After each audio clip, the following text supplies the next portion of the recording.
No one at the Magic Academy likes assassins, especially ones from commoner backgrounds. So the moment Van Kruger enrolls, a senior student, a magic swordswoman, decides to put him in his place. Van's just walking down the hallway with his friend, minding his own business, not even paying her any attention. So she makes sure he does. In an instant, she presses her sword against his throat and demands that he show respect, bow to her like the commoner he is. But Van doesn't even flinch. He calmly tells her that everyone here is a student, and that makes them equals. Then, he grabs her sword with his bare hand, and holds it so tightly, she can't move it at all. Shocked, she struggles with everything she's got, trying to pull it free. But Van, he just snaps the blade in half. The shards scatter across the hallway, and just like that, the entire atmosphere changes. Now she realizes it, she messed up. Big time. She picked the wrong person. So who is Van Kruger, and why is he this strong from the moment he steps into the academy? In this world, powerful people with magic exploit those without it, mocking them as the Garuda. The Mage Kingdom calls it order, but it's just racism on steroids. It gets so bad that the second prince starts plotting to kill his own brother, Heinz, and wipe out every magicless human. Then an assassin shows up. Van is someone with no powers or magic. He is someone who was born when you mix John Wick's deadly assassin skills with Gojo Satoru's looks. The assassin faces one of their strongest knights and drops him instantly with a single palm strike to the nose, destroying his victim's brain. Another mage steps in, but despite his high rank, it proves useless in front of the assassin. Van takes him out just as easily, breaking his jaw and leaving him unable to even form a spell. When the prince starts talking about treating the Garuda like livestock, Van doesn't argue with the pipsqueak, murdering him in cold blood. After that, he reports back to Heinz, his closest ally in all of this. They've spent 10 years fighting for this cause, pushing toward a world where the magicless aren't treated like low-tier trash. And now, with Heinz ready to take the throne, it finally feels possible. Fulfilled with his mission, Van goes home, back to his village, hoping to find his mother and sister, the ones he still remembers through the amulet they gave him. But when he gets there, something goes terribly wrong.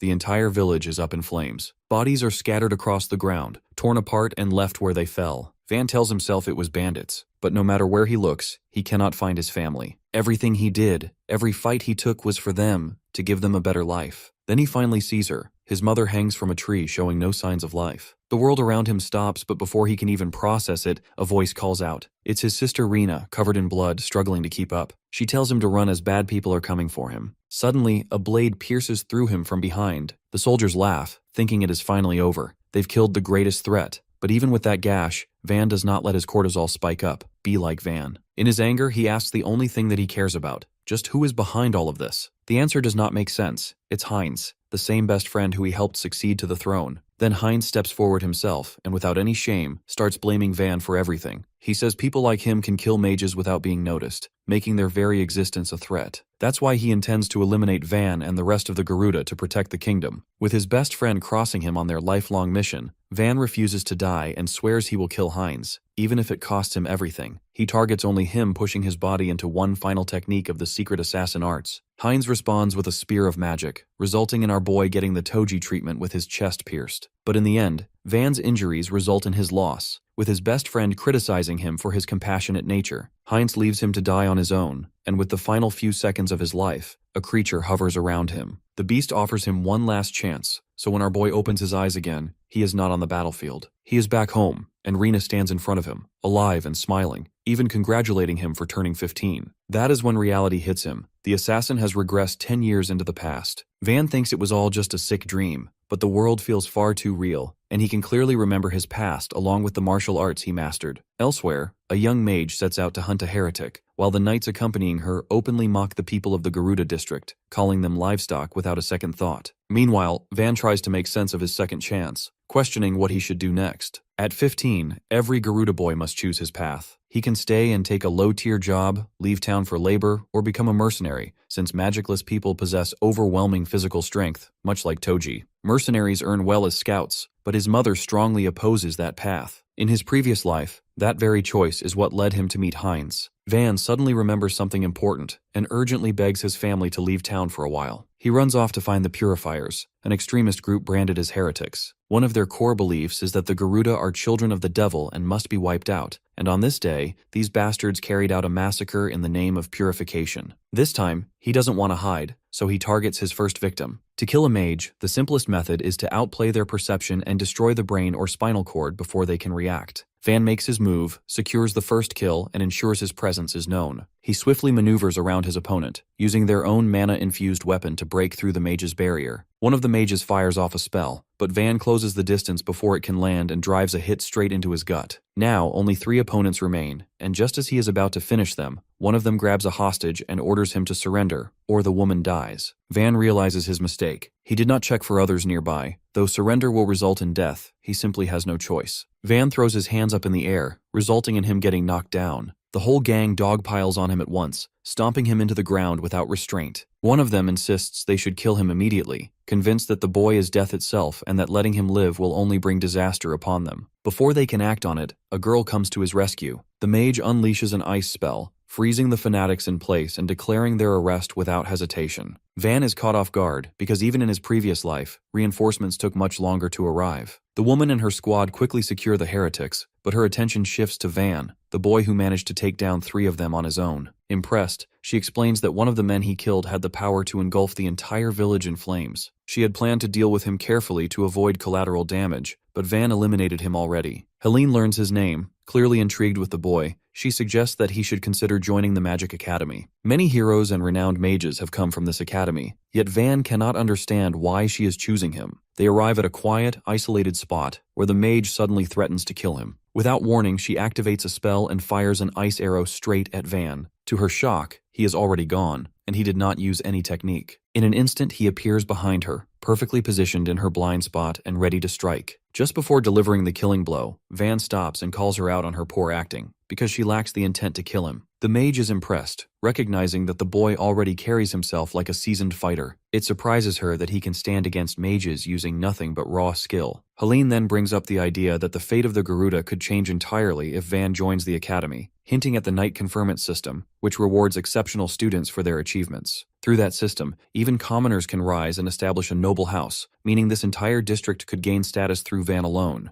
The curious boy asks her 3 questions. First, he mentions that he would need a noble's recommendation, so Helene immediately offers to write one for him. Second, he questions how someone like him, without magic, could even belong in a magic academy. Helene admits it may sound strange, but explains that many who earned knighthood did so by discovering new principles of magic, rather than simply using it. From potion making to the study of magic circles, she explains that magic is far broader than casting spells. Everything now seems to rest on his shoulders, which leads him to his final question. What does Helene gain from helping him rise to nobility? Helene makes it clear that she has her own purpose, but she has no intention of sharing it with him. Before Van can press her further, his sister arrives, having heard that he fought off dangerous enemies. At the same time, Helene gives Van a reason to fight for them, vowing under the Steiner's family name that she will protect his loved ones if he does. Days later, Van's mother is still upset about the fighting, but the boy ends up telling them about the academy and everything he could gain from it. Rena and his mother are horrified, knowing the Magic Academy is meant for mages, but Van reassures them that he will prove they are not inferior. His old life as an assassin no longer fits this path, and he knows he cannot do this alone. Helene's offer opens a completely new road for him. Having already died once, Van no longer hesitates to take hold of even the smallest chance at hope. He declares that he will erase the discrimination the Garuda face in this country, and his words carry the same firm resolve his father once had. His mother knows how stubborn he is, so she allows him to choose his own path. There is just one problem: the tuition fees, especially in this goddamn economy. Just when it seems impossible, Helene steps in and rewards him with a bounty for his role in the mission, solving his problem. Before he leaves, his mother tells him not to let the world's cruelty turn him bitter. Van says goodbye to his family and sets out, carrying their hopes with him. In the next moment, he stands before the magnificent academy, and this is where the real story begins.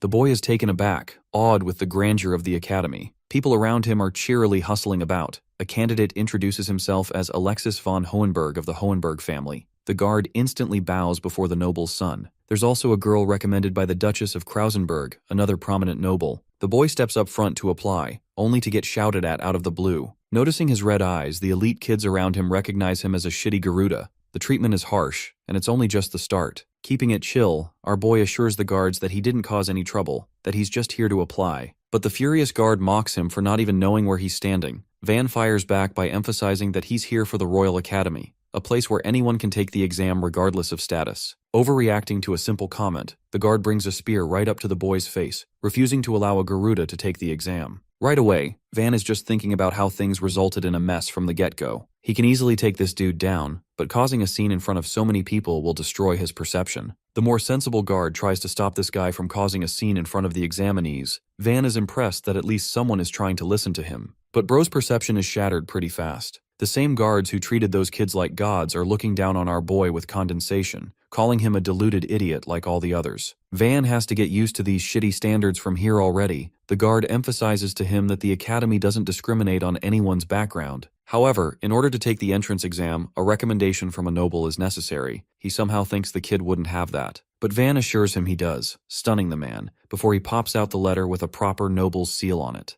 The moment he notices the Steiner's family emblem, he roars at the kid, calling him an insolent bastard for trying to fake his way in. The guard thinks that no reasonable noble would ever recommend a magicless twat, so he takes the letter so he can accuse Van of committing a capital offense. Our boy isn't having any of it and drags his straight back, tossing him into the ground with a heavy thud. The other guy is just confused, while the rest of the candidates observe in shock. Neither of the guards can believe that a magicless boy managed to make an adult fall like that. They even call it a fluke. Suddenly, one of the examiners comes around to check on the matter, and both guards apologize for causing the commotion. They hesitantly reveal that a Garuda is trying to apply to the academy, so the examiner glances at the kid and asks who he is. Van introduces himself as a candidate recommended by Helene Steiners herself, a name that most others seem to recognize. Inspecting the letter with his own eyes, the examiner confirms that both the seal and the signature belong to Steiner's family. His attitude shifts and he bows before the boy, ushering him to go inside. The thing is, the Steiner's family is no joke, and all of a sudden everyone is interested in Van's identity, questioning how on earth he got the recommendation. Our boy is uncomfortable with the attention, and deduces that Helene must come from a big-shot family. Entering inside, the boy looks around,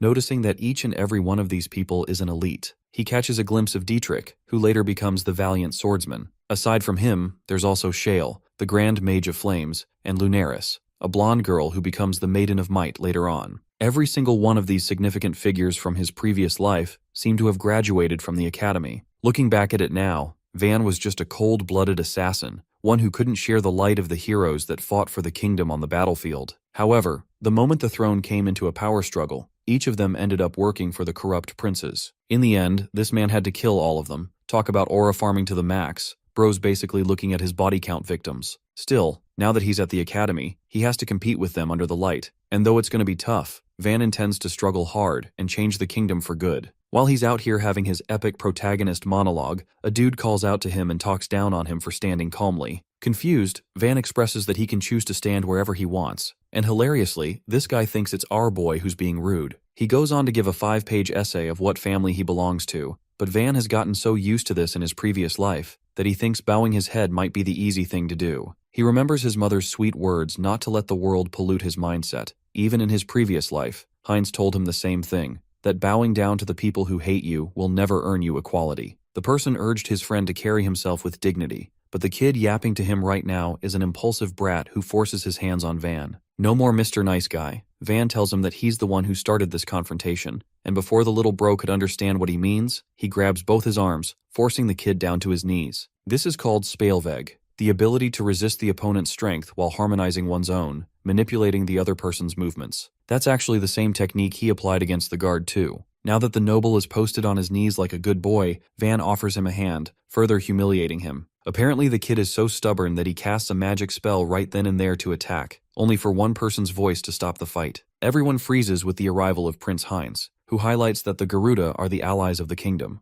The kid apologizes to the prince while Heinz is so humble he considers himself as just an examinee like all the others, requesting to be treated normally. He extends this same invitation to Van, but our boy is far too busy processing the fact that this guy too happens to be an academy graduate in the future. The 9th prince's appearance stuns the students. They didn't expect him to take an exam just like the rest of them, and what bugs them more is how he's being nice to a Garuda, cementing him with an even greater status. As for our boy, he's remembering their previous conversations, how Heinz once mentioned that he was at an academy studying long ago. That conversation rings true now. The current prince thinks that he might have intimidated the boy, and expresses how he too feels nervous because the entrance criteria for this exam is known to be difficult. Offering a hand, Heinz assures him that there's no need to be intimidated, they should all just do their best. Van watches his smile with skepticism. He knows that the prince lures everyone in with that charismatic smile, but he now knows this guy's true nature, that he's actually plotting something behind that warm smile. The thought even crosses Van's mind to kill the prince right here, but his future will be jeopardized in the process. Despite his harsh feelings towards the monster who killed his family, Van chooses to control his emotions. Watching his disgusted expression confuses Heinz, making him wonder what's wrong. But our boy wastes no time with the guy and walks away, refusing to have any interest in making friends. He leaves the prince with a desolate expression, the bitter acceptance of loneliness. Even the elite candidates remain baffled, forming the opinion that magicless people are animals. A man loudly roars, "Silence!" It's the examiner, who is here to announce the end of the registration process for the examinees. Next, they're going to be escorted to the examination site, a place hailed as the Forest of Shadows. The name appears intriguing to Van, and in the next scene, we catch all of the examiners standing near the location. The supervisor addresses them, welcoming them to the forest, which will also be used as a testing ground for the year exam. Like they're already aware, the academy is known for raising elite students who can further the kingdom's future, which means they don't want talentless beginners. The first test will be conducted based around a candidate's baseline magic proficiency. Also, the First of Shadows is known to be a land drenched in mana, and in the deeper area, a flower blooms. The task of the examinees is to collect 10 of these flowers. Opposing their goal are the hungry monsters dwelling in the forest who also have mana, which means it's not going to be easy. Now, our boy was expecting the test to be difficult, but he had no idea they were going to be fighting beasts right off the bat. Another rule is that any kind of interruption is forbidden, but team play or parties are allowed for this exam. At the same time, passing would require each individual person to complete 10 flowers each. According to the supervisor, forming large groups might actually end up being a disadvantage. The time limit to achieve the goal is until sundown. Finally, the examiner steps in and explains that each candidate will be given a badge, and upon crushing it, it will signal an examiner to come rescue them. However, popping the badge will also result in immediate disqualification. The exam begins at once. They're told to enter the forest and complete the task right away. Some of the performative elites are out here forming relationships, while other guys are just reuniting with their old friends, leaving our boy all alone with no one to team up with. But that's a good thing. Van wants to be alone in the first place. He steps up to collect the badge, but the supervisor looks at him with intensity. He hands the kid his badge, letting Van step into the forest. There's also a kid tailing behind him. Anyway, Van isn't a pussy and wants all the smoke right off the bat, so he confronts a beast with a mid-sized magic capacity. In simple terms, animals with mana are called magic beasts. Their physical abilities are far more powerful than a human's, and dealing with them is often more troublesome than a human. The creature charges at our boy, who remembers that ever since he became an assassin, he found his main targets to be humans, which means he hasn't faced a beast in a very long time. As for the creature pouncing at him right now, I can't believe I have to say this, but the assassin straight up punches him like a warrior, all thanks to the magic beast-slaying arts he also conveniently knows. This reminds me of the Sukuna Hein era memes to invent techniques on the spot. Anyway, this move focuses a person's momentum in a single forced strike. Just the sheer impact generated from it penetrates any creature's body. Normally it's hard to land, but for magic beasts who act on impulse, it's the safest move to one-shot them with. The beast is slain, toppling before the boy, while Van remembers how even when he was an assassin, he'd have to confront magic beasts and learn how to take them down that way. By the way, he also knows that his stalker is watching him, but he pretends not to care and simply moves on. It's actually revealed to be two punks, who can't believe that a kid like that exists. Refusing to believe that he took the creature down with raw strength, they theorize that he must have used poison, a cheap tactic that won't work against them. At the same time, his friend reminds him that interfering with other applicants is forbidden. But in truth, the examinees think that it's just a bluff, because no one really wants to see a Garuda passing the exam. Not just that, Van insulted the prince, so this brat believes that killing him will never pin the blame on him. Bro's got the justification of light Yagami with the IQ of Yamcha. By the way, in the next scene, we find the supervisor escorted to a giant cell. The man demands the key, while the guards question if what he's about to do is really okay. Assuring them that the beast is controlled by magic, the scumbag intends to set its target to rip apart the boy who snuck in the entrance exam. They all want to kill the Garuda kid. After all, turning away candidates with a recommendation is impossible for them. But if a Garuda clears the exam, it will destroy their academy's honor. Justifying that Garuda will always meet a shitty fate, the man intends to go along with his actions. Even then, the guard reasons that the other candidates could possibly land in danger because of the beast. However, the supervisor thinks it's fine because Van is spotted on his own, which means no candidate should go near him anyway. With the key, he pops open the gate, hollering at the beast to go and kill the filthy Garuda to defend their academy's legacy. The scene cuts to the examiner with the purple hair, the one who senses that there's something wrong about this year's exam. The supervisor returns back to him, asking for any odd updates, while the examiner reports that things are chill right now. He asks where this guy has gone, while the dude casually remarks that he was just making preparations. His malicious expression is something that the younger guy notices at once, sensing something's wrong. Back to Van, our boy finds his way to the deeper forest, locating flowers matching the description he was given. They're the gorgeous Heaven's Tear flowers. All he has to do is pick one and return. But before he can do that, he urges the stalkers to just come out already. The two punks are surprised that he's kept track of their movement so far, mocking Van for having a dog-like nose. Refusing to fall for the rage bait attempt, our boy responds that he's just used to cowards attacking from behind. Hilariously, Bro realizes that he can't even say something like that since he's an assassin who uses the same tactic. Both punks taunt him for not having a place at the academy, which they will prove by their own accord. Van calls them out on their bullshit logic and expresses that the real reason is because they want revenge for their shitty pride. Gesturing into a stance, my goat assures them he will knock that pride straight out of these brats. Pissed off, both kids formulate a spell each, preparing to attack him. Identifying the threat, Van notices that one of them is a mage and the other a magic swordsman. He wonders how he should deal with them, as combat styles are typically divided into three main types. The first one is the most common, spell-casting mages, and the second type involves imbuing weapons with mana. They're called blade mages. Finally, the third type has bodily enhancement. They're labeled as the mana fists. Two different styles working in one team is usually considered effective, as it balances weaknesses of each. Reading the expression of one of the kids, Van senses that they might not have any killing experience. However, they're still out for his head, even though Van doesn't want to kill these guys. The thing is, if someone like a Garuda dies, no one will give a damn and the academy will mask it as some kind of accident. But if a noble's child dies, their house will gather all its might to track the killer, possibly threatening the whole of Garuda distinctly as revenge. The nobles of this country are a pain in the ass to deal with.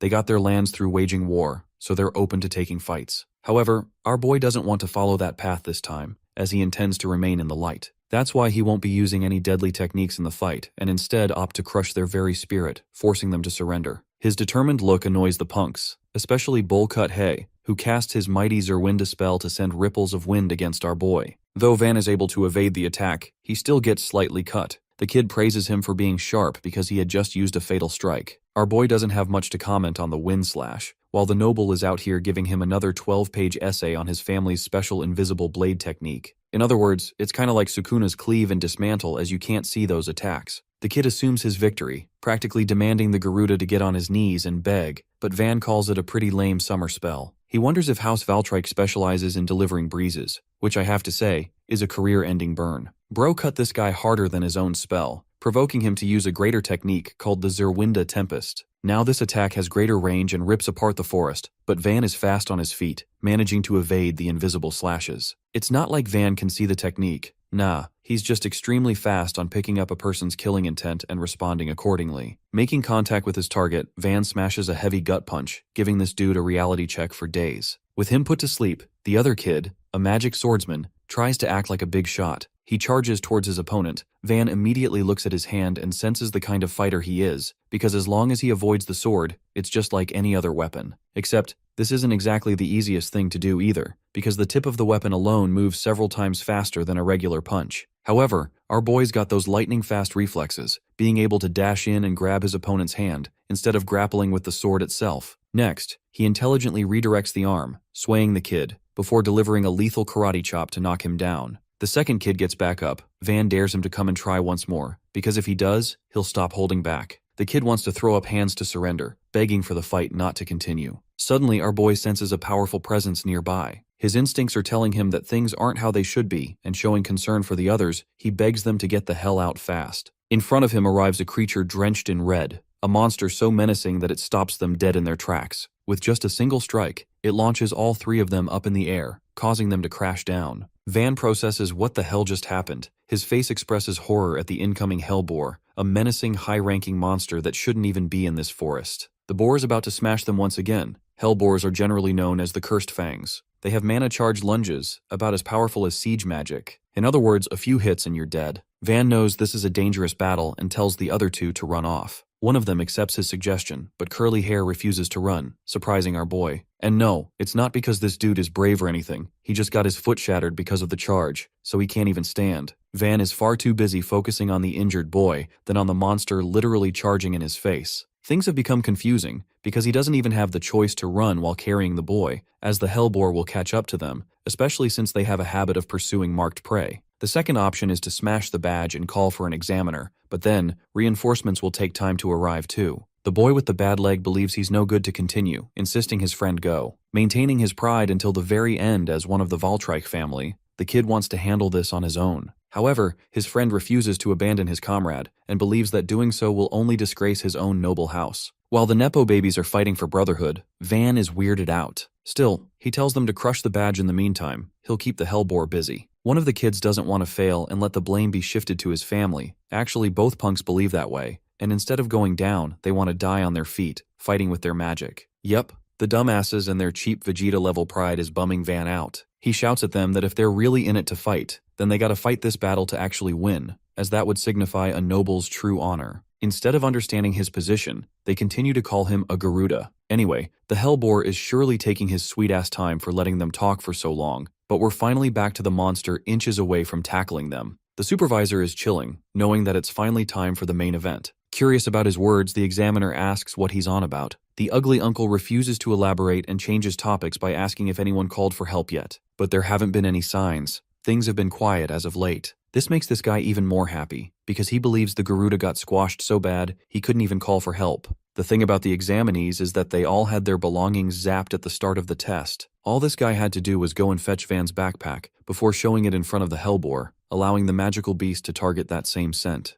Having given such an easy start, he thinks it's game over for the kid, and that only the report is left to confirm the boy's death. Bro is quietly chuckling, thinking he is out here manipulating like Ayanokoji or some shit, while the examiner is questioning what the fudge this guy is on about. Back to the fight against the Hellboar. The dominating high-level beast is still somehow far from its target. All three fighters are ready to stop it, with Van strategizing their approach. He's gonna lead the first attack so the others can capitalize on it. But the prideful Nepo babies don't want to listen to his orders. Well, they're gonna have to listen fast because the Hellboar is about to engage its attack. Noticing a moment to strike, Van takes off with speed, pinpointing his target's weak spot, and using a collapse strike to cause the creature to stagger. It's such a heavy hit that it impresses the others. Retribution is a technique that locates a point that is supposed to create an enemy's follow-up attack. In other words, if a quadruple creature like the Hellboar moves, it usually moves its head first. Van utilized that factor and created a penetrating strike in that moment. At the same time, his attack isn't successful, not enough to kill the magic beast. Even though he has the same martial arts skills, the 10 years of the physique and endurance he built is no longer the same, which means it's harder for him to defeat high-level monsters in a single hit. Instead, he tells his comrades to attack at once,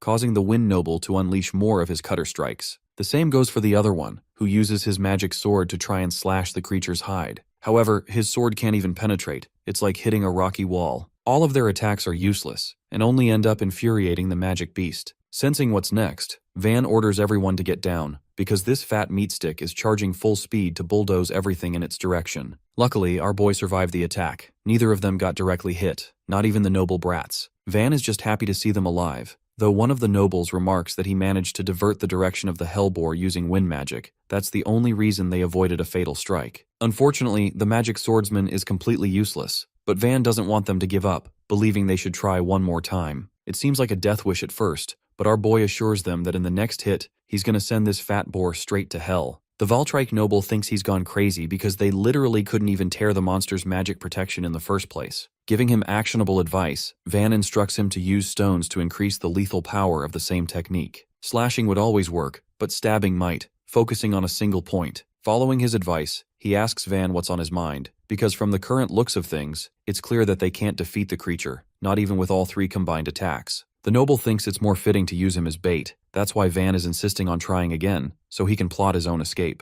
It's obvious that the kid with the bad leg should be left behind, but our king is on some marvelous aura. He doesn't believe in petty revenge. The boy states that his real goal is for his family as well as the Garuda people to be recognized as equals in the kingdom. In order to pursue such a goal, he can't allow himself to abandon his comrades and run off. Watching him say those words and stand to support him reminds the crappy noble of how he treated this guy all this time, disgusting himself with his own behavior. Back to our precious Hellboar. This thing's coming right back for round 3. Van roars for them to launch another attack. The Hellboar advances to hit them at full velocity. The Wind Noble activates Blade Dance, opening up his winds to deploy fragments. This attack is called the Black Dust Sky Rend, which collects debris and launches it at the magic beast. The high-level beast is clearly receiving damage. It can't keep up with the attacks, allowing our boy to step right in and use this opening. Van jumps at the beast, aiming right for its head and grabbing it. Different from humans, quadruple beasts typically don't have a connected shoulder blade with their spines, This way, they access immense flexibility and movement in their front legs, but also creates a weakness against unexpected force. Van deploys the usage of his Gookie Combine Technique number 10, smashing the monster into the ground. Next, he orders the magic swordsman to quickly pierce it,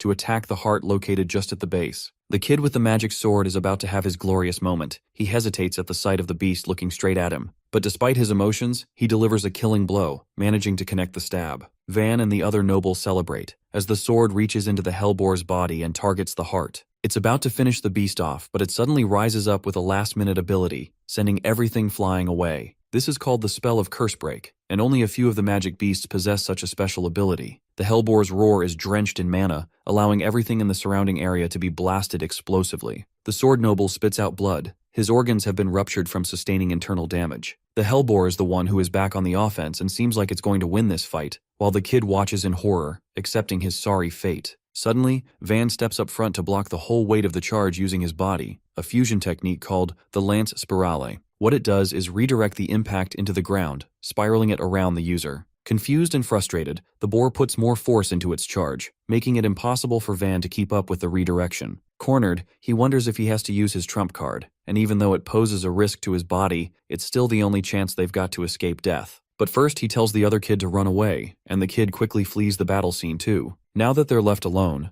Van tries his best to block the force, but the Hellboar flings him straight into the nearest tree, crushing him. The kid with the bad leg tries to reach him for help, but our boy orders him to stay back. The Hellboar also charges to kill Van now that he's knocked down. It's overall a tense moment, and things really look like they're coming to an end. Suddenly, the former assassin chants a specific battle cry, unleashing all of his limitations. The creature is suddenly struck by a long-range projectile, knocking it to the side. This unexpected attack is a magic spell. Van knows it all too well and stares at the attacker. In a twist of fate, it's Heinz. The prince himself has come to save them. The other nobles quickly tend to him and suggest that he leave at once, but Heinz refuses to do such a thing, believing that it's the duty of the royal to protect its people. His words raise the morale of the elites, but our boy knows his words are complete bullshit. He always uses them to persuade others, before sending those people straight to their deaths. Heinz acts all buddy-buddy with the nobles, thinking that working together is enough to kill the creature, but Van has heard enough and slams a no in his face. This reaction stuns the prince, who asks what he wants. Van reaffirms another no, refusing to take the help of the prince. The other nobles shout at him for using vile speech against the prince,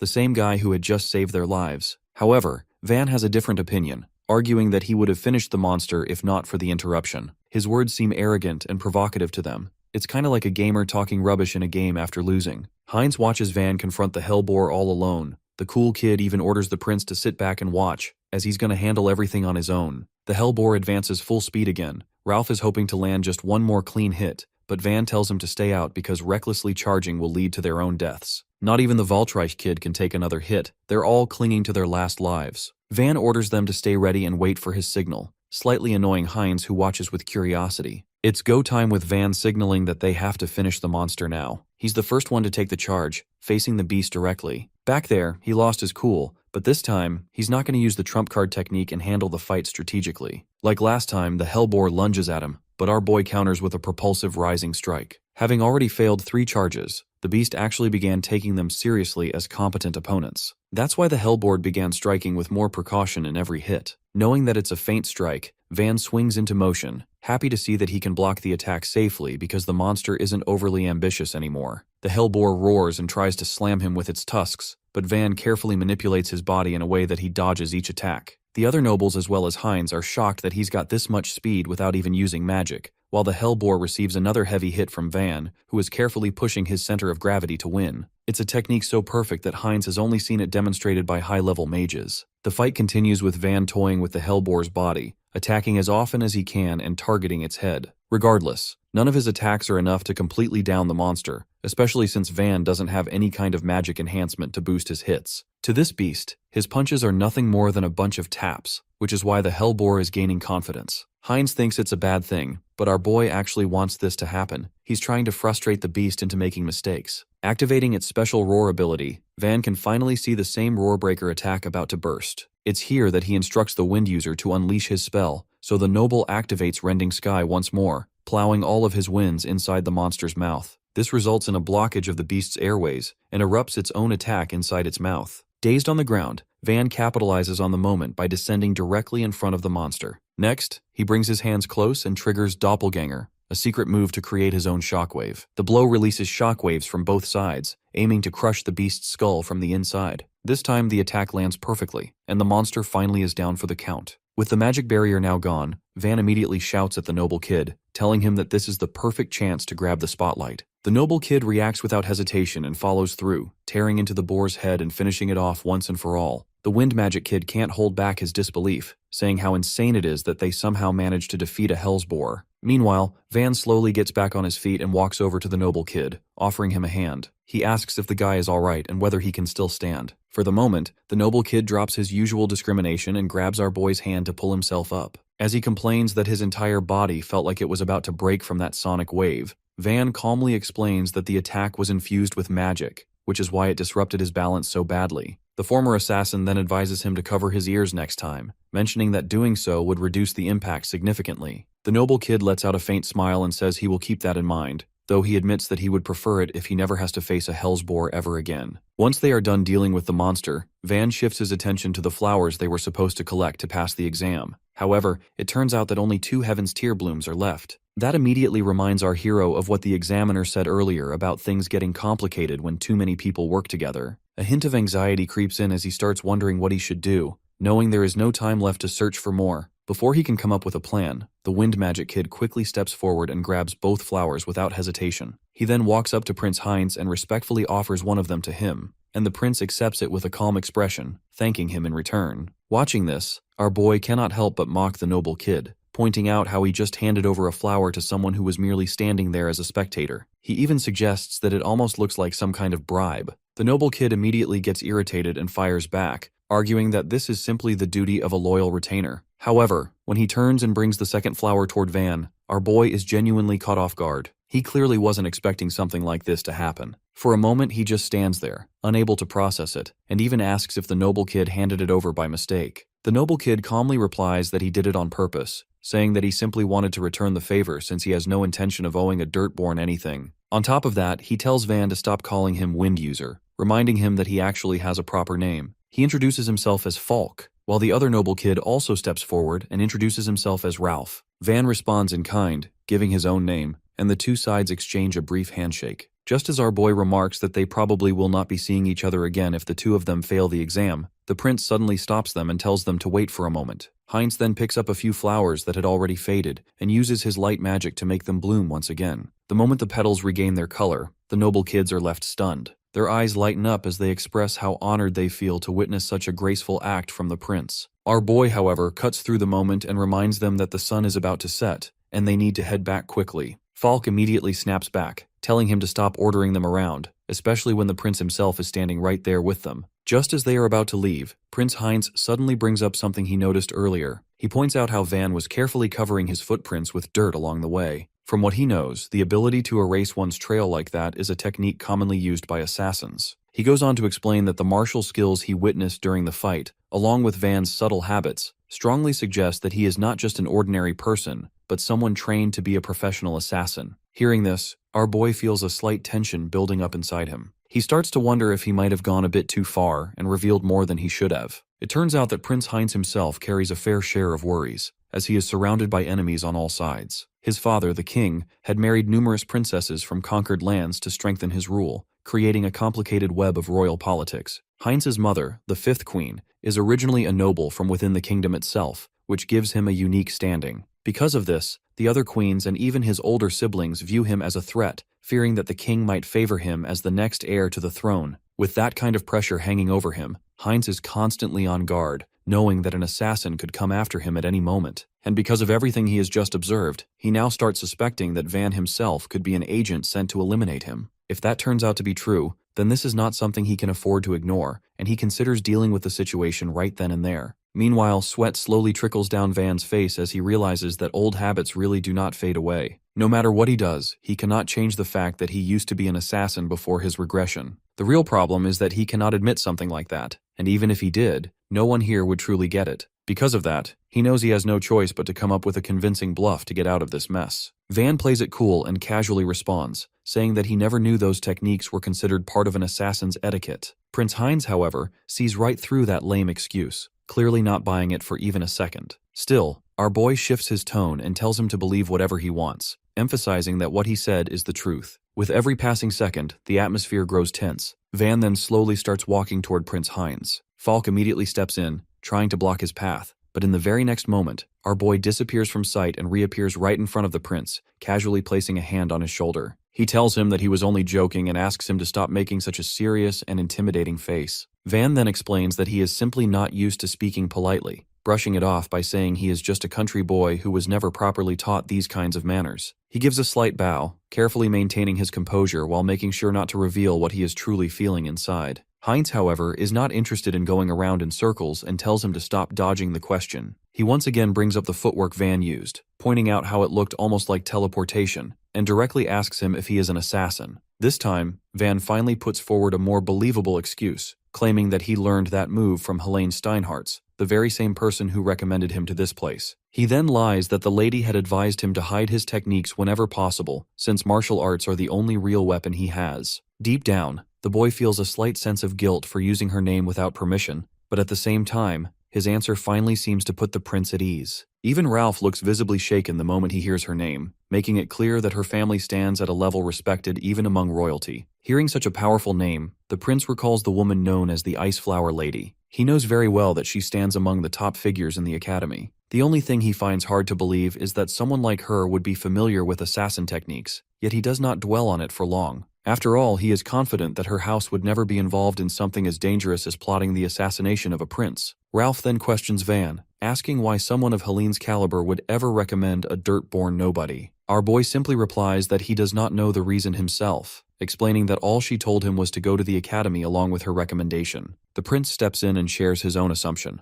suggesting that Helene might have planned to train Van personally and eventually bring him into her house. The other noble kids begin to agree after witnessing Van's abilities firsthand. With that, the prince finally softens his tone and politely thanks him, admitting that he might have ended up in serious danger if he had encountered the beast on his own. He openly says that he owes his life to Van, and even bows slightly to show his respect. Van, however, remains as blunt as ever, and casually remarks that they were not fighting for the prince's sake in the first place. Falk immediately scolds him for his disrespectful attitude, but our boy could not care less, especially after everything he has gone through. The prince quietly takes note of this, realizing how the boy chooses to throw subtle insults at him instead of asking for any kind of reward. As the shift comes to an end, students begin returning from the forest. Some of them carry the flowers they managed to gather, while others come back bruised, exhausted, and empty-handed. A sense of dread hangs over them as they worry about how they will face their families after failing to secure a place in such a prestigious academy. Meanwhile, the cunning professor cannot help but grow anxious as the prince still has not returned. He had carefully ensured that only weaker beasts were present in the forest, ones the prince could easily deal with. What troubles him even more is the fact that the Hell's Boar has not shown up either. Just then, a group of 4 finally emerges from the forest. While the professor feels relieved the moment he sees the prince safe and sound, that relief quickly turns into anger the instant his eyes land on Van. The examiner greets our boy and asks whether he is safe and sound. On the other side, their professor completely loses his composure and blurts out that he should have been dead by now. Acting all innocent, our boy calmly asks if the man has a problem with him surviving. The professor quickly realizes he slipped up and forces himself to stay composed. Man says he was just shocked to see that Van made it back alive. However, Van casually informs them that he is not alone either. One by one, the boys step out from behind him, struggling to drag a massive piece of luggage across the ground. The professor nearly has a stroke, staring in disbelief at what he thinks it is. Even the examiner does a double take and asks whether that is truly a magic beast. The students explain that they suspect it was sent to assassinate the prince, so they brought back the head as proof. Both instructors fall silent, but for very different reasons. The examiner cannot comprehend how something that dangerous ended up roaming the forest, while the professor is stunned that it failed to eliminate its target. All eyes turn toward the professor when he is caught off guard again. Fortunately for him, His Highness draws everyone's attention by openly praising the group. The moment he sees the prince standing there unharmed, the professor's disappointment deepens. The examiner respectfully asks His Highness whether he took part in the battle. The prince calmly replies that he merely observed from the sidelines. At that instant, the professor realizes he is trapped in a dangerous position. If anyone discovers he released a magic beast against the prince, his career, and possibly his life, are finished. His Highness then innocently asks the professor why he looks so unusually pale. The professor immediately switches tactics and begins praising the prince's supposed achievement in slaying such a powerful beast. His Highness gently corrects him, reminding the absent-minded professor that he did nothing of the sort. The true heroes were the others. Most importantly, Van was the key figure who single-handedly ensured their survival. That comes as a shock to both instructors. Everyone is alarmed, completely refusing to believe that a Galda could be the strongest among them. Ralph immediately backs him up, saying that Van possesses an abnormal level of magical knowledge for a Galda. Meanwhile, Dietrich shyly confirms that His Highness's praise of Van's abilities is well-deserved. The professor stares in stunned silence, refusing to accept that a Galda is taking the spotlight. But His Highness delivers the final push, calmly stating that it only makes sense for someone chosen by the House of Steinhertz. Van did not exactly learn much from Helene, yet he decides to play along without correcting anyone. After that, rumors quickly begin spreading about the abilities of the Galda chosen by the Ice Blossom Lady. In response, the examiner offers our boy his deepest gratitude. Protecting the prince is considered the highest service to the kingdom. Blunt as ever, Van immediately corrects him, saying he never protected the prince at all. That was simply a side effect of defeating the magic beast. With that said, he shifts the conversation back to what actually matters. One by one, all of the boys take out a blue flower. The examiner turns toward the professor with an expectant look. As much as it pains him, the man is forced to make an official announcement. He names the 3 boys one by one, reluctantly including Van as well, confirming that they have all passed. Now our hero is officially enrolled in the academy. With everything settled, the prince orders the examiner to conduct a detailed investigation into the magic beast's appearance. The scene then shifts to the academy's welcome ceremony. The headmaster makes it clear to all students that the academy does not exist for those merely adept in magic. Its purpose is to shape young talents into noble warriors who fight for and protect the kingdom. Among all the magic users, Van feels quietly satisfied that his life has finally changed for the better. In his first life, he could not even imagine stepping foot inside the academy, let alone enrolling as a student. Watching from above, Helene silently observes the young genius who holds the potential to end the world's deep-rooted prejudice against the Galda people. Later, she walks down the hall that leads to an intricately decorated door. Inside the chamber is a round table with 5 seats, only one of which is still empty. The other 4 glare at the young lady who is testing their patience. Sword Princess Karina Ryutel criticizes Helene for arriving with such a pleased expression after wasting her precious time. Meanwhile, Amelia Rodewald remains calm and simply asks what the purpose of this sudden meeting is. The Quiet Fist, Arnold Clavis, states that there is only one agenda on the table tonight. 8th Prince Leonis spells it out clearly, saying their purpose is to decide how to deal with the imposter among them. Confused, Amelia wonders aloud what exactly he means by that. Arnold then explains that the enrollment of the first Galda student in history caused a massive uproar among the nobles. Karina scoffs at the decision, joking that at this rate they might as well start enrolling monsters next. However, the one who seems to have the biggest issue with Van's admission is Leonis. He bluntly turns toward Helene, the final member of the 5 Radiant Crowns. He demands a darn good explanation for why she recommended a filthy Galda into their prestigious academy. In the academy, nobles and powerful magi from across the kingdom gather under one roof. Even among elites like them, it is common for fights and disputes to break out over pride. To manage these conflicts, 5 students known as the 5 Radiant Crowns have disciplinary authority over the academy.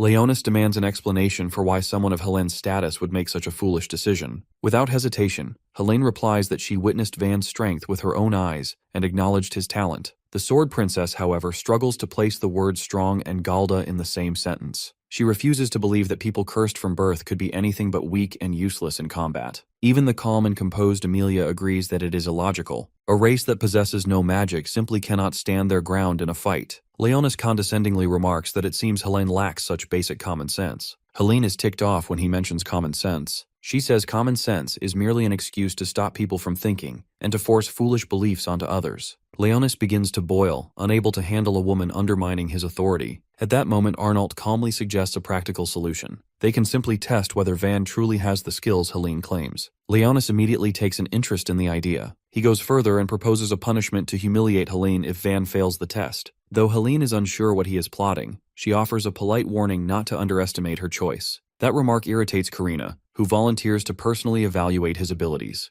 Leonis gives her full approval to crush the outsider. As Karina walks past Helene, she mockingly asks if the Galda boy tickled her fancy. Karina makes it clear that the only thing she's interested in is shattering Helene's favored toy along with that proud attitude of hers. 1 week passes after classes begin, and Van walks through the hallways alone. Aside from the occasional stare and quiet hostility, things are going surprisingly smoothly for him. He recalls how in the previous class, the instructor asked him an advanced question on magic theory to embarrass him. All the students stayed silent because the topic was far beyond their level. The sloppy instructor brushed it off, claiming it was dumb to expect a Galda to answer such a question in the first place. He rubbed it in that Van's people are not exactly known for reading books. However, Van humbled him and showed who's boss, taking over the lecture and effectively turning the wrinkled old professor's lesson into his own. After that incident, he has not seen anyone try to pull a fast one on him again. Suddenly, he snaps back to reality with a slap on the back from Ralph, who invites him to join him for lunch. Our boy thanks him for the support. Ralph looks confused, clueless about what he means. The two then head toward the cafeteria together. On their way there, a purple-haired girl suddenly calls out to him. She looks genuinely offended, as if he committed an outrageous crime by walking past her without offering a proper greeting. The two sincerely apologize, yet Van's eyes widen in shock when she raises her blade right up to his neck. He bluntly asks the crazy what her problem is. She stares at him with a holier-than-thou smirk, claiming it is only natural for a Galda to bow with his forehead pressed against the floor. My guy calmly replies that they are both students of the same academy. He has no intention of bowing just because she believes he should. Hearing that, she coldly asks whether he even understands his true status within these walls. Suddenly, Ralph steps forward to back up his friend, saying she is going too far. The girl insists that enforcing discipline is necessary to ensure everyone remains obedient to their superiors. Van nods slightly, agreeing that seniors deserve respect. However, it does not sit well with him when some unstable stranger tries to force that respect at blade point. He firmly grips her sword, making it impossible for her to push or pull it away. With a sharp twist, he forces her into a panic. She pours more strength into the blade, and in that instant, he delivers a precise chop that snaps it clean in two. When she recognizes the sever edge technique, the formerly arrogant girl begins to sweat heavily. Attacking him with a cheap zinc alloy blade was an amateur mistake. Zinc blades are popular among novices because they channel magic easily, but they are far too brittle for a serious fight. The girl bitterly complains she is not allowed to carry a proper sword on campus. That privilege belongs exclusively to the 5 Radiant Crowns. Hearing that title for the first time, Van becomes curious. Right on cue, the Sword Princess steps onto the scene and formally accuses him of disrespecting a senior and destroying personal property. The purple-haired girl immediately lowers her head and addresses her as Lady Karina. The name alone triggers a sharp reaction in our hero's memory. In his previous life, there was no one who did not know the name Karina the Bloodblade. His brain short-circuits, wondering why the Angel of Death herself is standing here inside the academy.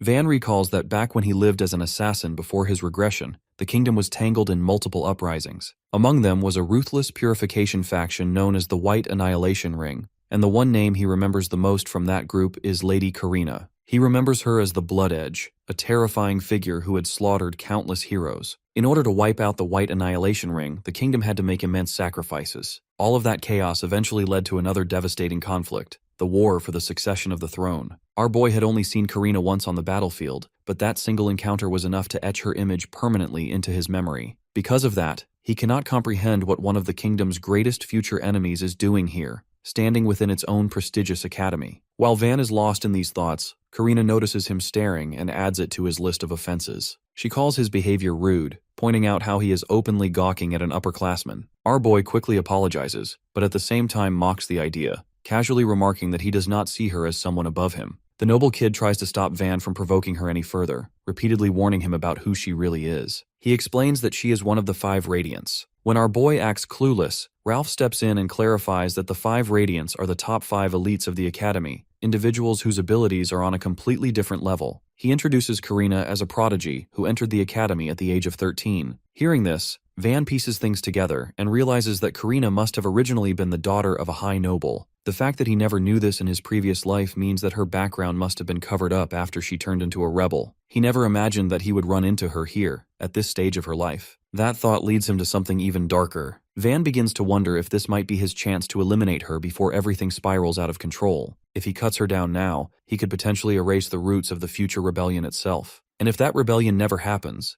then the War of Succession might never take place either, which would also mean that Heinz may never ascend the throne. As the boy remains lost in thought, Karina notices it once again. She warns him that she is officially permitted to carry a real blade, and then shifts into a stance so refined and lethal that it feels capable of killing someone in an instant without even revealing the motion of the strike. Ralph urgently tells our boy to apologize before he risks his life, but Van calmly replies that he wants to confirm something first, and tells him to step back. He takes up a fighting stance of his own, effectively provoking her to attack. The Thousand-Blade Sword Princess, already irritated beyond restraint, moves in with the intent to kill. Her strike comes at a speed that ordinary eyes cannot follow, yet Van narrowly avoids it, taking only a slight graze instead of a fatal blow. Karina quickly declares that she is stopping the punishment for now, insisting that she will continue it at a later time, and then leaves the area alongside the purple-haired girl. When they arrive somewhere secluded, away from any observers, the purple-haired girl asks why she allowed the boy to go. The Thousand-Blade Sword Princess struggles for a moment, maintaining her composure, then lowers herself to the ground and replies that she was not the one who let him go. She makes it clear that this incident must not reach anyone else's ears, all while revealing the injury she sustained from the boy's encounter. She then recalls that she saw this before in an old martial arts book, and it is known as the heart-core point. This is a vital spot that targets the nerves, so the victim gets paralyzed and cannot walk properly after this. The purple-haired girl then asks if it was a stalemate, but Karina remains silent. On the inside, she is sure that wasn't the case at all. What actually happened was that during the fight, she was aiming for his neck. However, Van managed to slip in close to her and ruthlessly targeted her weak point. She tried to retreat in an attempt to dodge, but because of that, she missed her target. Our boy then rushed in and hit her vital point with dead accuracy. Karina is more shaken since this is the exact same move taught in renowned sword schools and wonders where the hell Van learned it from. The purple-haired NPC is high on copium and states that it wasn't a tie at all. She continues that Karina is the victor since she was the last one standing. The Sword Princess pretends to agree with her, but deep down she knows the truth. This particular vital point doesn't actually kill the person, but instead hurts like hell, so this move was done deliberately. If this were a life-or-death situation, she is certain that she would have gotten an economy class ticket straight to the afterlife. Brushing those thoughts aside, she gets up and says that she got careless. However, next time she will make sure to bring a sword to break that Garuda once and for all. Back to our hero. Ralph asks him what exactly he wanted to confirm back then. Van brushes him off, but the guy keeps pestering him, demanding an explanation.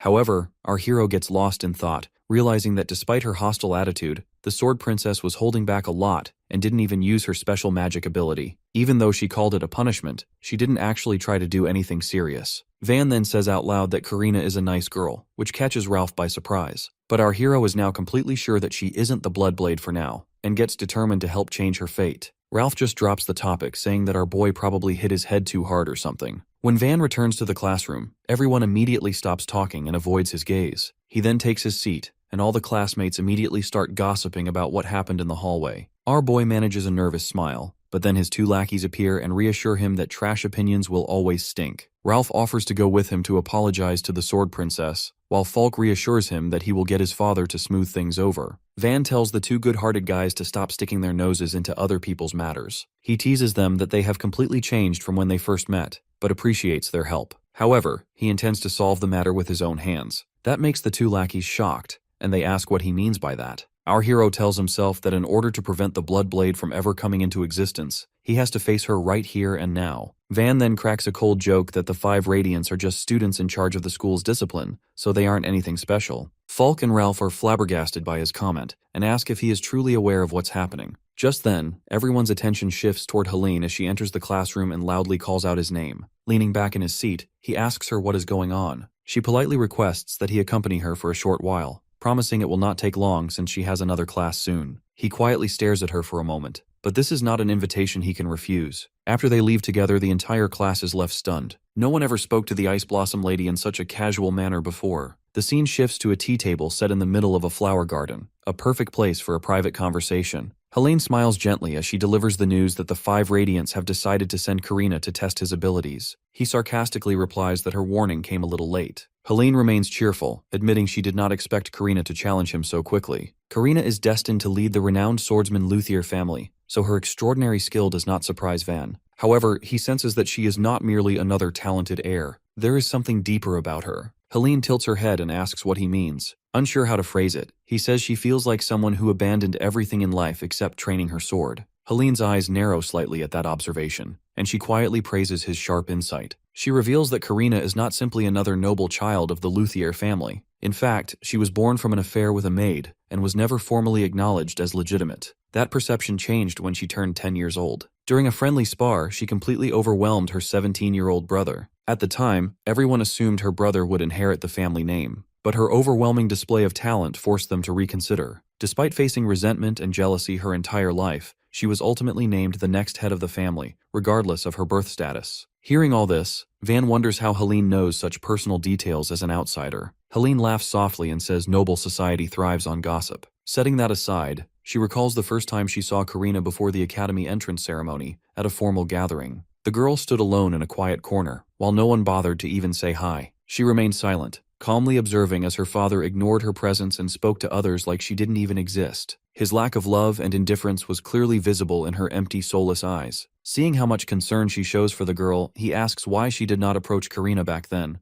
Helene explains that it was not so simple. As the heir of another powerful noble house, stepping in would be difficult. It is seen as a Steinhertz interfering in the internal matters of the Luthier family. Van sighs, seriously annoyed by how exhausting noble traditions are. Helene continues, saying that Karina probably does not even remember that night. With the way her family politics are unfolding, she fears the girl may eventually walk down the wrong path. Van's expression turns serious as he asks what she would do if that were to happen. Helene answers without hesitation that she would use every ounce of her power to stop her. Otherwise, she would never be able to wash away the past regret buried in her heart. At that moment, all the pieces begin to fall into place. He always believed Helene had the potential to become a legendary hero, whose name goes down in history books. Yet he never heard of her in his previous life. Her life was probably cut short while trying to bring Karina back after she lost herself. As if sensing his thoughts, Helene warns him not to get sentimental toward her. She remains a ruthless swordswoman, a brilliant one who would not hesitate to cut him down. Our boy replies confidently that he understands that perfectly, and that this conversation has only motivated him further. He looks straight into her eyes and swears he will erase her regrets. In his last life, Karina was unstoppable, but this time, he has the opportunity to stop the threat at its source. Surprised by his resolve, Helene admits she feels somewhat relieved hearing those words. She was hoping he would help her. Still, words alone mean nothing. She asks whether he actually knows a method to counter her invincible sword mastery. Van assures her that he does, and casually invites her to meet after school so he can demonstrate it. Later that evening, Ralph and Falk head into the forest searching for him. Falk feels uneasy about following their friend like this. Meanwhile, Ralph is mad sus about where he disappeared to without saying a word. It is impossible not to get curious after seeing him sneak off into the forest alone with the Ice Princess. Falk tries to brush it off and change the subject. That's when they spot our hero standing in the middle of a freezing storm. In front of him, Helene is not holding back. A storm of icicles and sharp ice lances rains down toward him without mercy. When he hears their panicked voices, he turns around.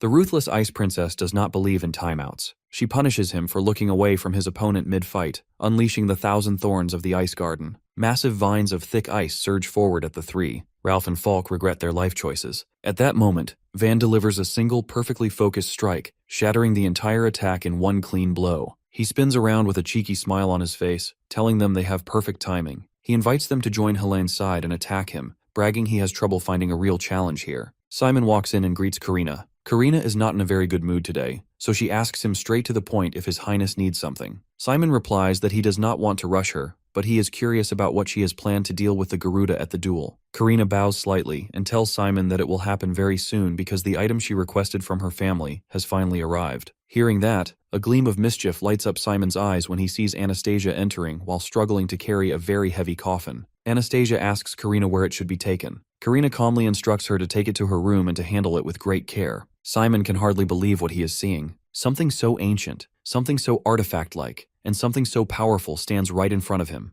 Karina then asks Simon if that would be enough for the task ahead, and if it might be going overboard just to kill such a Garuda. Simon, however, clearly wants the event to become a spectacle rather than something quiet and simple. He comments to Karina that someone like her is a bare blade in human form, someone whose power and skill deserve a proper stage. For someone like her, there is no stage better suited than this moment to show everyone the mastery she possesses. Meanwhile, a notice appears on the student board, and the entire academy quickly begins to talk about it. The announcement states that Karina, one of the 5 brilliant crowns, has officially challenged the first-year student Van to a duel as punishment for disturbing public order. The news spreads across the academy almost instantly, and students gather around the board while whispering among themselves. Everyone knows that this is not an ordinary duel. Many of them quietly say that it feels more like a prepared death trap. The battle will take place in the Royal Academy's great training grounds, which students commonly call the Chalk Ring Arena. This arena is not just any place for practice. It is a sacred stage used for official duels between students, and also for special trials that test the limits of one's strength and courage. Because of that reputation, the arena carries great weight within the academy. When the day of the duel finally arrives, the air feels tense and restless. Students gather from every corner of the academy, filling the stands with loud voices and curious stares. At the center of the arena, Van quietly stretches his limbs while waiting for the duel to begin. The crowd grows larger with every passing minute, because everyone wants to witness what they believe will become one of the most unforgettable duels the Academy has ever seen. Ralph comments that the mood in the arena feels quite grim. Falk replies that he already knows why so many people have gathered here today. They all understand that this is not truly going to be a duel. Ralph looks confused by that statement, so Helene calmly explains it to him. She says that this is not a duel at all. It is a punishment. It is a fight between one of the 5 Radiant and a Garda, and everyone believes it can only end in a one-sided slaughter. That is what the crowd expects to see, and that is exactly what most of them have come here for. Ralph responds that maybe that is the common way other people see it. Falk then finishes his thought and says that they already know what kind of power Van possesses, and he is not someone who can be measured with common sense. Helene then glances toward the prince who is watching the arena from above and quietly remarks that even he seems to believe the same thing. Sure enough, Prince Heinz is present among the spectators and observes everything with calm attention. Simon notices him from a distance and wonders to himself why the prince has come to watch this duel, yet no clear answer comes to his mind. Soon, the large doors of the arena slowly open, and Karina walks in while holding the heavy coffin with both hands. The moment Ralph sees it, he looks worried and confused, and Helene explains to him that Karina has truly brought out something extremely powerful for this fight. Even Van cannot hide his surprise when he notices the coffin standing in front of him. He lets out a nervous joke and says that perhaps she has brought a coffin meant for him,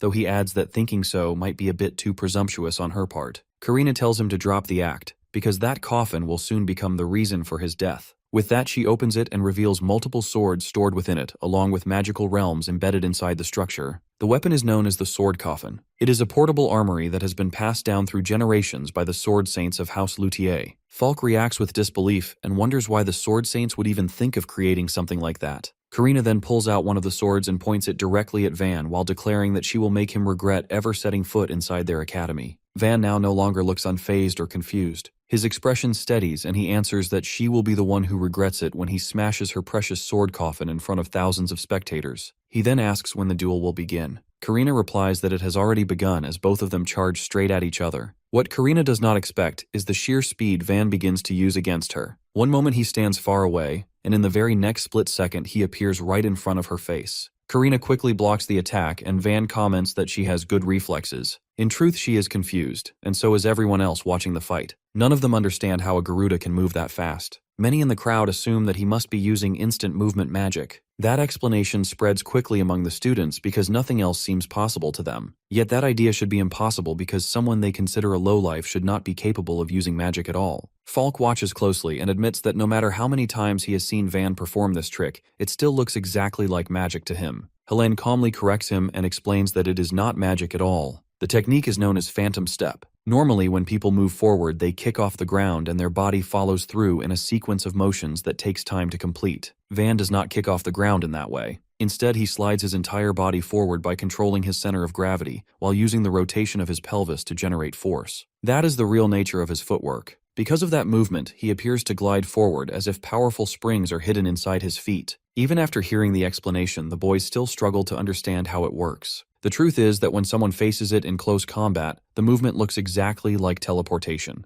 When Helene first witnessed this technique in the Garuda forest, she also believed she had just seen magic. Falk feels excited after realizing this advantage because it means Van should dominate at close range where a long sword cannot swing properly. However, the battle takes an unexpected turn. Karina suddenly lunges forward with her sword again and again, forcing Van to retreat while he receives a small cut on his arm. Karina has already realized that he wants to stay close in order to avoid the full reach of her blade. What Van does not anticipate is that long swords contain an unsharpened section near the hilt known as the ricasso. Through a technique called half-swording, a fighter can grip the ricasso with one hand and control the sword even at close range. Ralph remembers hearing about this technique being used on the battlefield, yet he never expects that it is something a noble lady would train herself to perform. Falk also begins to understand that the rumors calling Karina the next sword saint may not be empty praise, but a glimpse of her real destiny. Helene continues to observe the fight with sharp attention. In her mind, this decision still feels like a dangerous move when facing someone like Van. Karina once again closes the distance between them, and Van answers with a quick punch that lands against her and forces her slightly back. He does not stop there and charges forward once more to press the attack. Simon watches the exchange with a rough expression and thinks that Karina is simply taking hits without reacting properly. Anastasia quietly explains that for magic swordsmen, attacks that contain no magical energy are extremely difficult to read or evade. Because Van strikes with absolutely no magic power, his attacks appear completely unpredictable to them. Karina, however, does not seem worried at all. She actually enjoys the exchange because a magical barrier surrounds her body. She believes that ordinary physical strikes cannot pierce that defense unless Van somehow uses magic. Suddenly, a sharp ringing explodes inside her ear, as if her eardrum has burst, and a wave of red sensation floods through her body. Shocked and unsteady, she asks Van what he has done to her, and Van answers with a cheeky smile and suggests that perhaps her magical concentration is simply sloppy because of the place where she came from, and his response only fuels Karina's anger even further. Next, Van explains that the technique he had used earlier is called air palm. It works by using wind pressure released from a palm strike. The force of that compressed air travels as a shockwave that strikes directly into the semicircular canals of the inner ear. The explanation spreads through the arena while people hold their breath and watch the unbelievable sight unfolding before them. Lady Karina, the proud sword princess, is actually being pushed back. Simon is stiffed as he watches her retreat, and frustration rises inside him, because to him it looks as if a noble is appearing weak in front of everyone. Karina is still struggling with the painful ringing inside her head when Van calmly asks if they should simply end the duel here. Right after saying that, he springs toward her again to finish the exchange. However, Karina slowly raises her head and a sinister smile spreads across her face. At that moment, everyone realizes something is wrong. The retreat is never a weakness. It is part of her plan. She suddenly slams her blade into the ground and a violent wave of power erupts outward. Shockwaves ripple through the arena floor and scatter dust and fragments of stone everywhere. The spectators look around in alarm while Van braces himself and studies the attack. From what he can see, she merely swings her sword with mana flowing through it. Even without a direct strike, the wave of power alone shakes his body to the core. Karina then explains that this is the reason why generations of sword saints devote themselves to mastering the Heavenfall blade. Van also notices the drawback of the technique because the sword itself struggles to endure the strain created by the enormous power flowing through it. Simon finally allows himself to smile again. He concludes that Karina has clearly been holding back until this moment. Now that she reveals this level of strength, it becomes obvious to him that Van will not be able to endure it. In his mind, the result is already decided. If Van fails to withstand the next strike, then nothing but his bones will remain. Yet Van shows no fear at all. Instead, he calmly tells Karina that she should treat her weapon with more care. Karina answers that she normally would, but now she intends to finish this foolish duel with the next swing of her sword.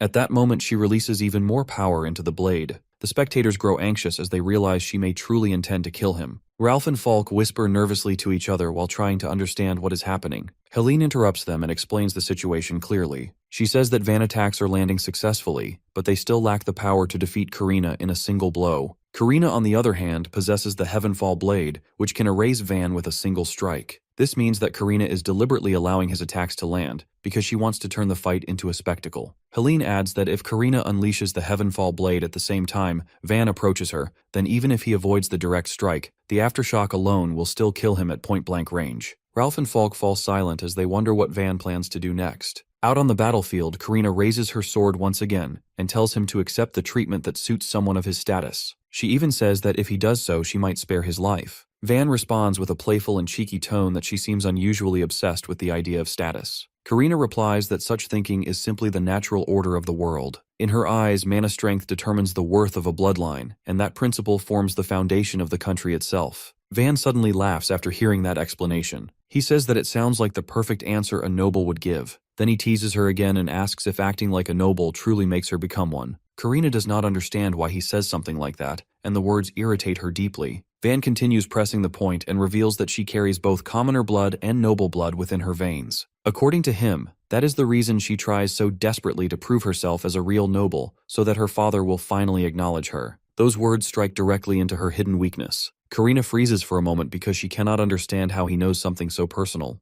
Her anger surges uncontrollably, and she pours even more power into her blade. The people watching the fight grow worried for Van as the tension rises. Helene immediately understands what Van is doing. She realizes that he is deliberately provoking Karina so that she will unleash an all-out strike without thinking. Ralph cannot understand the reasoning behind such a reckless move. He wonders why Van would push her so far and risk his life just to force that reaction from her. Van's comment is not actually baseless. In truth, it reaches directly into Karina's deepest secret and the shame she has carried for years. She has always felt like a foreigner that somehow slipped into noble society. She is the daughter of a nobleman, but she is born from a concubine, and because of that, she never truly belongs within the noble family. While growing up, she watches the nobles carefully. She studies how they perform their duties, yet despite learning all those things, she never feels that she is truly one of them. She constantly sensed unseen eyes watching her and waiting for her to fail. That quiet pressure never left her. Because of that feeling, she experienced a brief moment of sympathy when she first saw Van walking through the academy with such bold confidence. Even though he is a Garuda, she felt that small connection. That is why she volunteered to test him in the first place,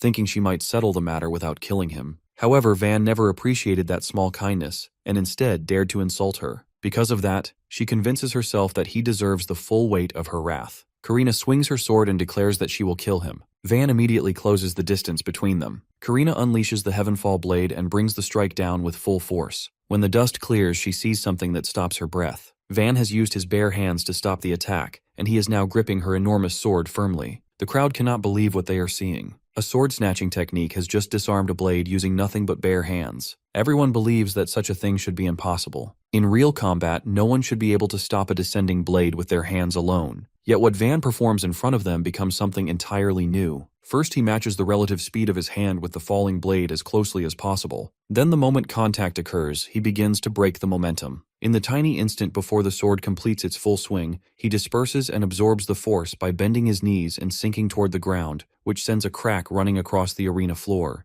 The technique carries the name Stillglyph, known as a zero-style grasp. It is the same method he once used to drive Helene's ice spears into the ground inside the forest. Van smiles with a teasing tone and says that the Heavenfall blade is certainly a tremendous technique, but he simply understands how to kill the power behind it. Karina shouts that such a thing is impossible. In that brief moment, her guard slips as emotions surge through her mind. Van seizes the opportunity and strikes directly at her heart. The impact sends her flying backward until her body crashes against the coffin behind her. When she collapses, she ends up exactly where she now stands in the arena, down on her knees. She struggles to believe what has just happened. The entire crowd falls silent and holds its breath while staring at the 1,000-blade sword princess who has been forced to kneel. Some spectators even begin to wonder if this is the true power of the Garuda people. Simon and Anastasia grind their teeth in frustration, while Ralph and Falk quietly cheer in their hearts and hope Van keeps attacking without hesitation. Van, however, has a different intention. He waits calmly and gives Karina time to recover from her shock. When she finally gathers herself, she asks him why he does not finish her off. She rises slowly and weakly to her feet and asks if he intends to show her mercy, something she claims she does not need. Van refuses that idea immediately. He explains that mercy is not what he intends to give her. At the same time, he has no desire to bully a noble lady who is not fighting at her true strength. What he truly wants is for her to reveal everything she has. He tells her to show him the real Karina. His words strike her pride once again like an insult. In response, Karina unleashes the full power hidden within the coffin. She reaches inside and draws out one of the most famous weapons in the entire country. The blade is known as the Star Ring Sword. It is a spring sword forged from an extremely thin and flexible metal that bends and moves in unnatural ways. Van briefly recalls that in his previous life, such a weapon is known by the name of the massacre sword, Blood Chain Proulette. Karina stares at him with fierce determination and declares that she will show him exactly what she has sacrificed in order to stand where she stands today. This is precisely the moment that Van has been waiting for. Karina declares that if he truly wishes to see her full power, then she will gladly deliver it. She warns him that if he cannot withstand what comes next, then the blame will be his alone. With those words, she releases a raging storm of power from the coffin. A violent tornado of blades erupts outward and begins to swirl around her with terrifying force. Ralph and Falk stare in shock and wonder what they are looking at. They try to understand whether this is simply another form of swordsmanship, but the truth is something far greater. Helene explains to them that the technique is a national magic art circle known as Requiem. She tells them that it is an ultimate technique that only a handful of members from the luthier family can ever reach. Through magic, it amplifies the flexibility of the sword and drives the blade tip forward at supersonic speed. Van watches the violent tornado forming before him. The spinning storm looks like a dance of circling spears rotating endlessly in front of his eyes. Karina announces the name of the attack as the Dance of Circle Spears. She tells him that no one who enters its domain can survive. Flame or lightning or flesh all meet the same fate once the blades begin their dance. She also warns that the field will soon expand until it covers the entire arena. If Van is afraid, then he can simply admit defeat and run away. She claims she is generous enough to allow that escape. If he stubbornly remains inside the arena, then nothing will remain of him. Not even his bones will be left behind. Van listens to her without showing the slightest fear. He calmly answers that she does not need to bother expanding the attack because he will come to her instead. Van then closes his eyes for a brief moment. When he opens them again, he notices something new. The tornado moves incredibly fast, but it is not truly invisible. Faint lines of motion shimmer through the air, and he can finally see the path of the blades. At that moment, he activates a technique called tachypsychia. It is a strange phenomenon where the brain suddenly accelerates its processing speed under extreme stress. It is an unnatural defense mechanism humans possess that helps them locate the best path for survival while drowning in overwhelming information. Ordinary people experience it only by chance. Van has mastered the ability to trigger it whenever he wishes. Using that sharpened perception, he steps directly into the raging tornado. Just as he predicts, he is not instantly destroyed. Instead, he moves through the storm without being cut apart. Simon notices how easily Van deflects the attacks, and even the prince watches with growing confusion and fascination.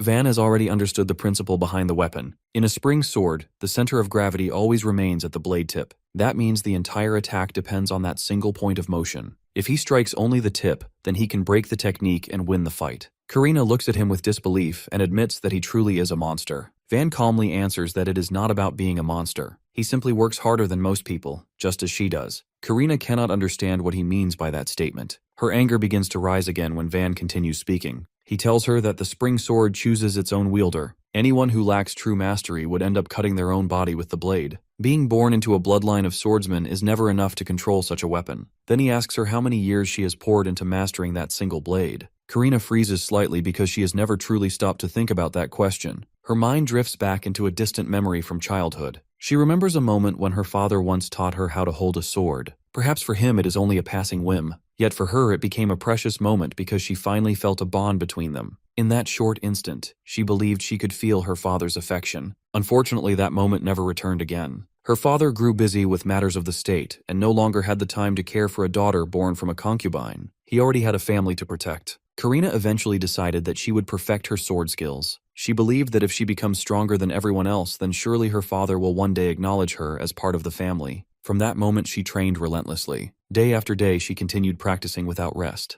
Endless training slowly transformed her into someone frighteningly powerful. One day, she finally defeated her half-brother in front of many witnesses. After that victory, the silent stares around her disappeared. Yet in exchange, she began to live under constant fear and resentment from others. Even her father began to look at her with unease. The faint sympathy he once showed vanished completely. He formally recognized her as a legitimate heir and acknowledged that she was his daughter despite being born from a mistress. Yet the truth became too heavy for him to carry, and for the sake of protecting his household, he eventually chose to turn his back on her. In that moment, Karina understood that all she truly possessed was her sword. From then on, her existence left no room for denial. She vowed to prove her worth with overwhelming strength so that no one can abandon her ever again. That was the only path she believed could earn recognition from her father and her house. Back in the arena, Karina demands to know what Van could possibly understand about such things. Her anger pushes her forward and she rushes toward him again. The swirling blades manage to carve a few small cuts into his body as she attacks. However, her movements now appear slightly slower and more restricted. Van notices the small gaps forming in her attacks. Instead of retreating, he steps forward and closes the distance again. Karina becomes confused by his decision. She wonders why he would dare approach her when everyone else has always fled from the reach of her sword. She cannot understand why a man who possesses no magic at all refuses to step back.